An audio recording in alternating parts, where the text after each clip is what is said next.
Good morning पिला माने माई academy बा मो पाठशाला को तुम मानक स्वागत। आज आम पंचम श्रेणी विज्ञान जो सेकेंड अध्यायटा थिला हमर एक नदीर कहानी तार विषय वस्तुटी को तुम मानक पढ़े देली दुईटी पार्ट रे भल भाव पढ़े दी सरल भाषा बुझापी चेष्टा करछि आ तार प्रश्न उत्तर गुड़ी को आम ए क्लास करिया बोली तुम मानक कहितली। तेणु बही भितर थिबा प्रश्न उत्तर एवं तुम एक्सरसाइज रे थिबा प्रश्न उत्तर सब गुड़ी को मु लिखिदे सेगुड़ी को प्रश्न सह उत्तर मु पढ़ुची तुम मैंने ताको शुण आउ लिखिनियो सीटी को तुम मैंने खातार मध्य लिखि नब बुझिपार। तेरे प्रथम प्रश्नटा कौन थिला चलो देखिबा। देख तुम प्रथम प्रश्न थिला एटा बही भीतर प्रश्न गोदावरी नदी केउ केउ राज्य देई प्रवाहित होईची। ताले गोदावरी नदी मुख्यतः महाराष्ट्र तेलंगाना छत्तीसगढ़ ओडिशा एवं आंध्र प्रदेश राज्य दे प्रवाहित होईची। मु एटा तुमको बुझेला बेले मध्य कहितली मुख्यतः चारिटा राज्य देकी जाईची। ओडिशा रे भी तार शाखा नदी इंद्रावती नदी आम ओडिशा रे इंद्रावती नदी गोदावरी नदी सहित मिशिची। मुख्यतः चारोटी नदी देकी प्रवाहित होईची आ बंगोपसागर रे पड़ीची किंतु पाखापाखी 7टी राज्य आ गोटे केंद्रशासित अंचल मध्य देई मध्य यार शाखा नदी गुड़िक जाईची। तेबे तुम माने उत्तर एतिकी लिखिले मध्य ठीक हेबो। तापर देला गोदावरी नदी रे तैयारी करा जायथिबा एक बंध एवं वन्य प्राणी अभयारण्यर नाम लेख। ताले उत्तर कौन हेबो? गोदावरी नदी रे तैयारी करा जायथिबा बंधर नाम जायकबाड़ी बंध बा पोलाभरम बंध एवं वन्य प्राणी अभयारण्यर नाम हैला कोरिंगा वन्य प्राणी अभयारण्य। मन रखि थाओ आ एटा को लिखि नियो मध्य। तापरे 3 नंबर प्रश्न ए समस्त प्रश्न होची तुमर बही भीतर प्रश्न गोदावरी नदीर गतिपथरे अन्य केउ छोट नदी आसी मिशंती। ताले उत्तर कौन हबो ना गोदावरी नदीर गतिपथरे पूर्णा मंजीरा प्राणहिता इंद्रावती एवं सबरी भली छोट छोट नदी आसी मिशंती बुझिपारल।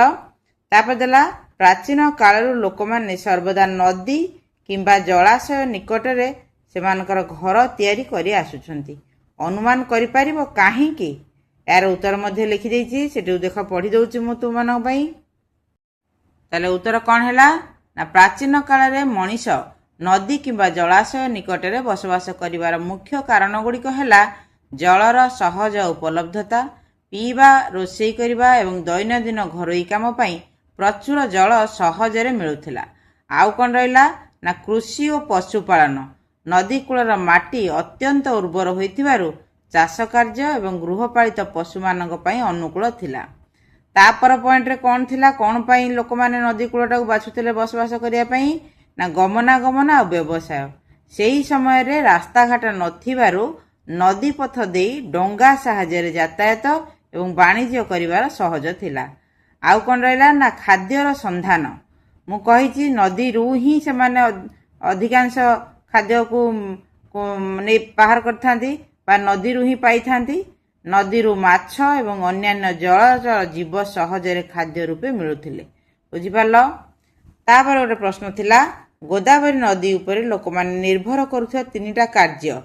जे कोनसी नदी उपरे लोकमाने निर्भर करूछन्ती माने से नदीर केवल नाम बदलिबो किंतु लोकमानकर निर्भरशीलता से एका ही रहिबो।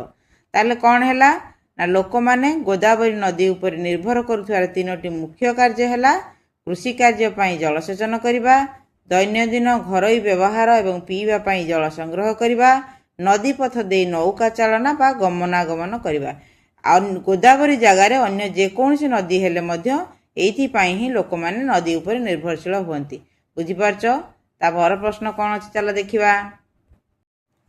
तार पर प्रश्न अछि गोदावरी नदी कूलवर्ती अंचलर लोक माने केउ केउ वृत्ति रे नियोजित हुअंती। ना उत्तर कौन हैला गोदावरी नदी कूले रहुथुवा लोक माने मुख्यतः निम्नलिखित वृत्ति गुड़िकर नियोजित हुअंती यथा चाष कार्य बा कृषि माछ धरिबा और व्यवसाय करिबा परिवेश पर्यटन बा पर्यटक मानक पई गाइड भाबे कार्य करिबा एई सब कार्य से माने करिकि निजर पेट पोषि थांती। तापर देला गोदावरी नदी कूल रे केउ केउ फसल हेउथुवार जानिछ ना गोदावरी नदी कूल रे मुख्यतः धान आखु कपा मक्का एवं विभिन्न प्रकार डाली जातीय फसल चाष करा जाए। ତା ସହିତ ଅନ୍ୟାନ୍ୟ ଚାଷ ମଧ୍ୟ ହୋଇଥାଏ। ନଦୀ କୂଳ ମାନଙ୍କରେ ଯେହେତୁ ଜମି ଉର୍ବର, ତୁମେ ଯେକୌଣସି ଚାଷ କଲେ ମଧ୍ୟ ତାହା ଭଲ ଅମଳ ହେବ। ତାପରେ କ'ଣ ଦେଲା ନା ତୁମ ଅଞ୍ଚଳରେ କେଉଁ ଫସଲ ଚାଷ କରାଯାଏ, ଜଳସେଚନ ପାଇଁ ଜଳ କେଉଁଠାରୁ ଆସିଥାଏ। ତାହେଲେ ତୁମେ ଯାହା ବି ଉତ୍ତର ଏଇଟା ଲେଖିପାର। ତୁମ ଅଞ୍ଚଳରେ କେଉଁ ନଦୀ ଯାଇଛି ବା ସେଇ ନଦୀ କୂଳରେ ତୁମର କ'ଣ ଚାଷ ହୁଏ, ଆଉ ସେ ପାଣି ସେ ଚାଷ ପାଇଁ ଯେଉଁ ଦରକାର ହୁଏ ତୁମେ କେଉଁଠାରୁ ଆଣ, ଏସବୁର ଉତ୍ତର ତୁମେ ନିଜେ ଲେଖିପାରିବ ନିଜ ହିସାବରେ। ମୁଁ ଗୋଟିଏ ଉତ୍ତର ଲେଖିଦେଇଛି, ସେଟାକୁ ଶୁଣିଦିଅ। ତୁମେ ଏଇଟାକୁ ଲେଖିପାର କିମ୍ବା ତୁମର ନିଜର ଗାଁରେ ଯେଉଁ ନଦୀ ବହୁଛି ସେଠି କେଉଁ ଫସଲ ହେଉଛି ତୁମେ ସେ ବିଷୟରେ ଲେଖିପାର। ତାହେଲେ ମୋର ଉତ୍ତରଟି କ'ଣ ଥିଲା ନା ଆମ ଅଞ୍ଚଳରେ ମୁଖ୍ୟତଃ ଧାନ, ମୁଗ, ବିରି, ଚିନାବାଦାମ ଏବଂ ବିଭିନ୍ନ ପ୍ରକାର ପନିପରିବା ଚାଷ କରାଯାଏ। ଜଳସେଚନ ପାଇଁ ମୁଖ୍ୟତଃ ନଦୀ ଜଳ ଓ କେନାଲ ଉପରେ ନିର୍ଭର କରାଯାଇଥାଏ। ବୁଝିହେଲା? ତାପରେ କ'ଣ ଦେଇଛି ଚାଲ ଦେଖିଦେବା। ତାପରେ ଗୋଟେ ପ୍ରଶ୍ନ ଥିଲା ତୁମ ବହିରେ, ଆମେ ଯେଉଁ ପ୍ଲାଷ୍ଟିକ ଖୋଳ ବା ମୁଣି ଇତ୍ୟାଦି ଅଳିଆ ଗୁଡ଼ିକୁ ଫିଙ୍ଗିଥାଉ ତାହା କେଉଁଠାରେ ଜମା ହୁଏ? ଉତ୍ତର କ'ଣ ନା ଆମେ ଫିଙ୍ଗୁଥିବା ପ୍ଲାଷ୍ଟିକ ଖୋଳ ବା ମୁଣି ଇତ୍ୟାଦି ଅଳିଆ ଗୁଡ଼ିକ ମୁଖ୍ୟତଃ ନାଳ, ଡ୍ରେନ୍, ରାସ୍ତାକଡ଼, ଖୋଲା ପଡ଼ିଆ କିମ୍ବା ଅଳିଆ ଗଦାରେ ଜମା ହୁଏ। ବହୁ ସମୟରେ ଏହା ବର୍ଷା ପାଣିରେ ଭାସି ଯାଇ ନଦୀ, ପୋଖରୀ ଏବଂ ସମୁଦ୍ର ଭଳି ଜଳାଶୟରେ ମଧ୍ୟ ଜମା ହୋଇଥାଏ। ବୁଝିପାରୁଛ? ତାପରେ ଆଉ ଗୋଟେ ପ୍ରଶ୍ନ ଥିଲା ତୁମ ବହିରେ, ତୁମ ଘରେ କି ପ୍ରକାରର ସାବୁନ, ସାମ୍ପୁ କିମ୍ବା ଚଟାଣ ସଫା କରିବା ପାଇଁ ଦ୍ରବ୍ୟ ବ୍ୟବହାର କରାଯାଏ? ମଇଳା ଜଳ ସହିତ ଏହିସବୁ କେଉଁଠାକୁ ଯାଏ? ତାହେଲେ ଉତ୍ତରରେ ତୁମମାନେ ନିଜ ହିସାବରେ ଲେଖିପାର। ମୁଁ ଗୋଟିଏ ଉତ୍ତର ଲେଖିଦେଇଛି, ତୁମେ ଏଇଟିକୁ ଶୁଣିନିଅ, ଏଇଟିକୁ ଲେଖିପାର କିମ୍ବା ତୁମ ଉତ୍ତର ତୁମେ ନିଜେ ମଧ୍ୟ ଲେଖିପାର। ଏଗୁଡ଼ିକ ଯେହେତୁ ପ୍ରାକ୍ଟିକାଲ କଥା, ତୁମ ନିଜ ପାଇଁକା କହିଛି ଯେ ତୁମେ ସେଗୁଡ଼ିକ କ'ଣ ଉତ୍ତର ଦେବ, ସେଇଟା ତୁମର ଇନୋଭେଟିଭ ବା ତୁମେ ଯାହା ତୁମ ଘରେ ବ୍ୟବହାର ହେଉଛି ଦୈନନ୍ଦିନ ସେଗୁଡ଼ିକ ତୁମେ ଲେଖିପାର। ତେଣୁ ସାଧାରଣତଃ ଗୋଟେ ପ୍ରଶ୍ନ, ଏଇ ପ୍ରଶ୍ନର ଉତ୍ତର ଯାହା ହେବ ମୁଁ ସେଟାକୁ ଲେଖିଦେଇଛି, ତୁମମାନେ ଶୁଣିନିଅ। ଆମ ଘରେ ସାଧାରଣତଃ ବଜାରରୁ କିଣାଯାଇଥିବା ରାସାୟନିକ ସାବୁନ, ସାମ୍ପୁ ଏବଂ ଚଟାଣ ସଫା କରିବା ପାଇଁ ବିଭିନ୍ନ ପ୍ରକାର ତରଳ ପଦାର୍ଥ ବ୍ୟବହାର କରାଯାଏ। ବ୍ୟବହାର ପରେ ଏହିସବୁ ଜିନିଷ ମଇଳା ଜଳ ସହିତ ମିଶି ଘରର ନଳା ବା ଡ୍ରେନ୍ ଦେଇ ବାହାରକୁ ଚାଲିଯାଏ ଏବଂ ଶେଷରେ ନିକଟସ୍ଥ କୌଣସି ପୋଖରୀ, ନାଳ କିମ୍ବା ନଦୀରେ ମିଶି ଜଳକୁ ଦୂଷିତ କରେ। ଏଇଟା ହେଉଛି ଆମର ବାସ୍ତବତା। ବୁଝିପାରୁଛ? ତାପରେ କ'ଣ ଦେଇଥିଲା ପ୍ରଶ୍ନ ତୁମର? ତାପରେ ଏଗୁଡ଼ିକ ହେଲା ତୁମର ବହିର ପ୍ରଶ୍ନ ଉତ୍ତର। ତୁମର ଅଭ୍ୟାସ ପାଇଁକା ଯେଉଁ ପ୍ରଶ୍ନ ଉତ୍ତର ଦେଇଛି ସେଗୁଡ଼ିକ, ଏଗୁଡ଼ିକ ମଧ୍ୟ ସେଇ ରିପିଟ୍ ହେଇଛି, କିଛି ଏଥିରେ ନୂଆ ନାହିଁ। ଆଉ କ'ଣ ଅଧିକା କୋଶ୍ଚିନ୍ ବାହାରି ପାରିବ?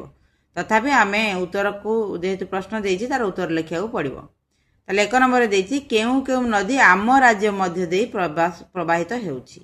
ଉତ୍ତର କ'ଣ ନା ଆମ ରାଜ୍ୟ ଓଡ଼ିଶାରେ ମହାନଦୀ, ବ୍ରାହ୍ମଣୀ, ବୈତରଣୀ, ଋଷିକୁଲ୍ୟା, ବଂଶଧାରା, ସୁବର୍ଣ୍ଣରେଖା ଏବଂ ବୁଢ଼ାବଳଙ୍କ ଭଳି ଅନେକ ନଦୀ ପ୍ରବାହିତ ହେଉଛି। ତାପରେ ପ୍ରଶ୍ନ ଥିଲା, ସେମାନଙ୍କୁ ଆମେ କେଉଁ କେଉଁ କାର୍ଯ୍ୟରେ ବ୍ୟବହାର କରୁ? ସେଇ ଏକା ଜିନିଷ କେଉଁ କାର୍ଯ୍ୟରେ ବ୍ୟବହାର କରୁଥିବା?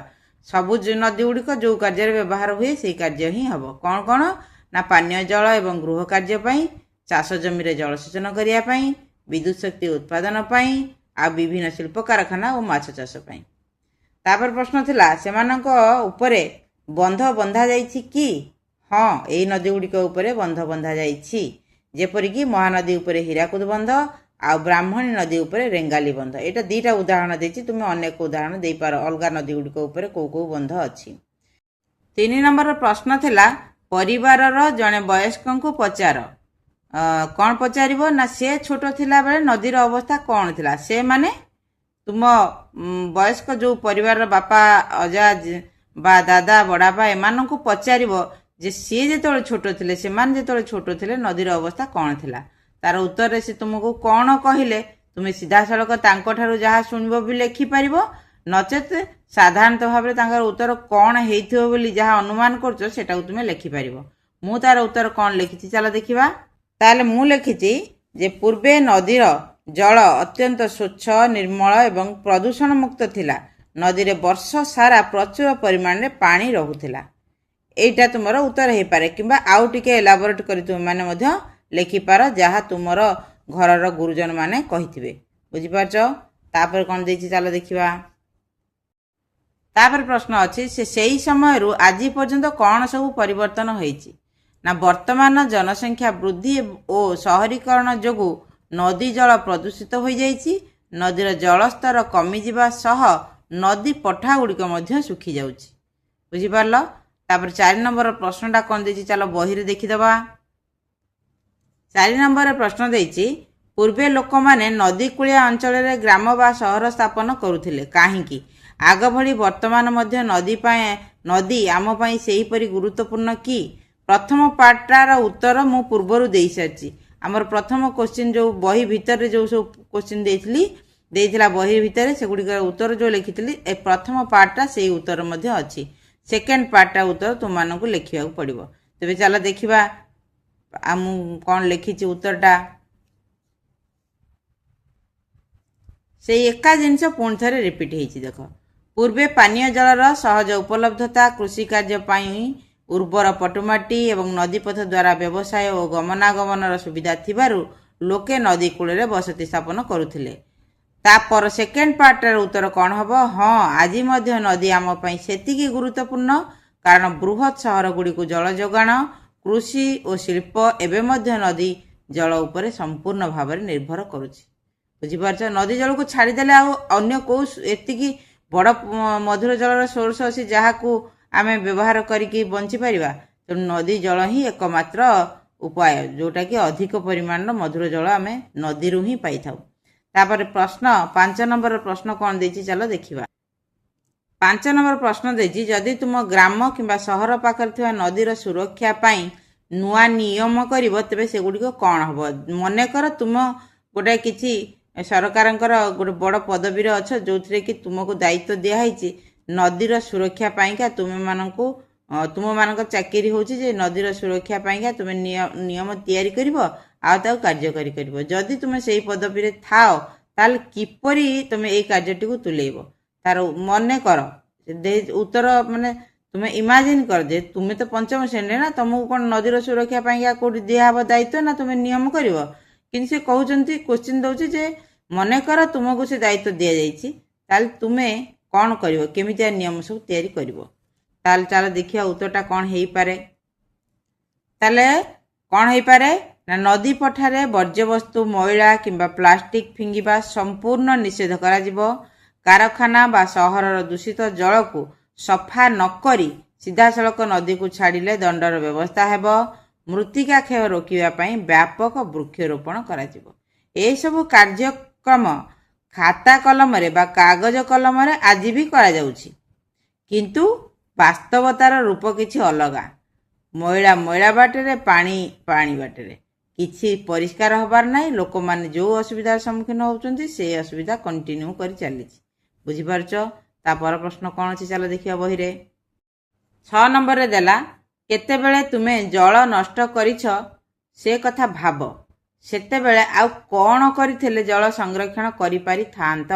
ଏଇଟା ବି ଗୋଟେ ପ୍ରାକ୍ଟିକାଲ କଥା। ତୁମ ନିଜ ଦୈନନ୍ଦିନ ଜୀବନରେ ଘଟୁଥିବା ବା ତୁମେ ଘଟାଇଥିବା ଗୋଟିଏ ଘଟଣା ବା କିଛି କାମ ଯାହା ଦ୍ୱାରା ପାଣି ଅଧିକ ପରିମାଣରେ ନଷ୍ଟ କରିଛ ତୁମେମାନେ, ତାହେଲେ ତୁମେ ସେଇ କାର୍ଯ୍ୟ କରିବ କିନ୍ତୁ ପାଣି ଅଧିକ ନଷ୍ଟ କରିବନି।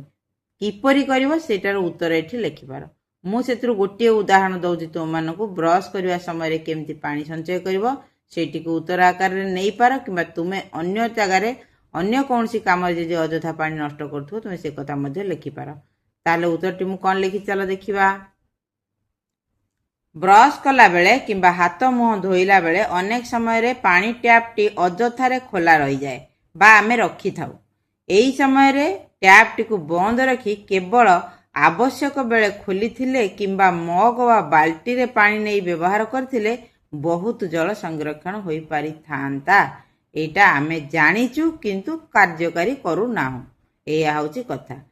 ପାଣି ଚାଲିଛି ସେଇଟା ଗୋଟେ ମଜା କଥା। ବ୍ରସ୍ କଲାବେଳେ ଟ୍ୟାପ୍ଟା ଚାଲିଲେ ବ୍ରସ୍ଟା ବୋଧେ ଭଲ ହୁଏ କି କ'ଣ, ତେଣୁ ଅଧିକାଂଶ ଲୋକଙ୍କର ଅଭ୍ୟାସ ବ୍ରସ୍ କରିବା ସମୟରେ ଟ୍ୟାପ୍ର ପାଣି ଚାଲିଥାଏ। ଏଇଗୁଡ଼ିକୁ ବନ୍ଦ କରିବାକୁ ପଡ଼ିବ। ବୁଝିପାରିଲ? ତାପରେ 7 ନମ୍ବର ପ୍ରଶ୍ନ କ'ଣ ଅଛି ଚାଲ ଦେଖିବା। 7 ନମ୍ବର ପ୍ରଶ୍ନ ଅଛି, ଦୈନନ୍ଦିନ ବ୍ୟବହୃତ ସାମଗ୍ରୀକୁ ବ୍ୟବହାର କରି ସରଳ ଜଳ ଛଣା ଯନ୍ତ୍ରଟିଏ ପ୍ରସ୍ତୁତ କରିପାରିବ କି? ସେଥିରେ କ'ଣ କ'ଣ ରଖିବ ଓ କାହିଁକି?